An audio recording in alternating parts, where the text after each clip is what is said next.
देखिए इस सीरीज की रेडियस ऑफ कन्वर्जेंस आप लोगों को फाइंड करके बता रहे हैं। पहली बात, पावर सीरीज आप लोगों की समेशन की फॉर्म में नहीं है, तो चलिए इसे पहले समेशन की फॉर्म में बनाते हैं। देखिए 1 1 3 1 3 5 1 3 5 के अंदर टर्म क्या होगी? देखिए 3 - 1 2 5 - 3 2, यानी कि ये कौन सी सीरीज है? एपी, यानी कि अर्थमेटिक प्रोग्रेशन, यानी कि समांतर श्रेणी। तो इसको कैसे करते हैं? ये इसके अंदर टर्म होती है, first term is 1, common difference is 3 - 1 is 2, तो ये आ गया 2n - 1। इसी तरह देखिए ये 2 2 5 2 5 8, तो 2 5 8 के अंदर टर्म क्या होगी? 2 हो गया फर्स्ट टर्म, n - 1 5 - 2 3 8 - 5 3। इससे पता चलता है एपी में, और 3 कॉमन डिफरेंस है, यानी कि 3n - 1। तो देखिए सीरीज कैसे बनाएंगे आप लोग? समेशन क्या लिखेंगे? देखिए इसमें 1 है, 1 3 1 3 5, इसका मतलब n टर्म में सारी टर्म्स ये भी इंक्लूड होंगी। ओके, इसी तरह यहाँ पर क्या है? 2 फिर 2 5 फिर 2 5 8, तो ये सारी टर्म इंक्लूड होंगी। जेड की पावर देखिए 1 2 3 की अंदर टर्म क्या होती है? n। ठीक है, इसकी कंपेयरिंग आप लोग पावर सीरीज की किससे करते हैं? an जेड की पावर n से।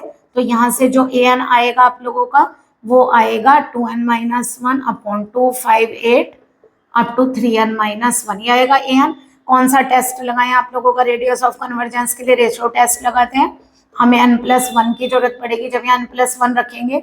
देखिए 2n + 1 - 1, तो कितना बनेगा? यहाँ से 2n + 1 बनेगा, क्योंकि 1 कैंसिल। इसी तरह 2 5 8, यहाँ रखिए जरा 3n + 1 - 1, तो ये कितना आ जाएगा? 3n + 2। तो चलिए 1/r equal to radius of convergence का रेशियो टेस्ट का फार्मूला है an + 1/an। तो देखिए जब हम दोनों को डिवाइड करेंगे तो जरा ध्यान से देखिए क्या बचेगा आप लोगों का? 2n - 1 इसमें भी होगा, देखिए क्योंकि सारी टर्म इंक्लूड है ना। तो इसी तरह यहाँ 3n - 1 भी होगा। ठीक है, यहाँ तक की टर्म्स दोनों क्या हो जाएंगी?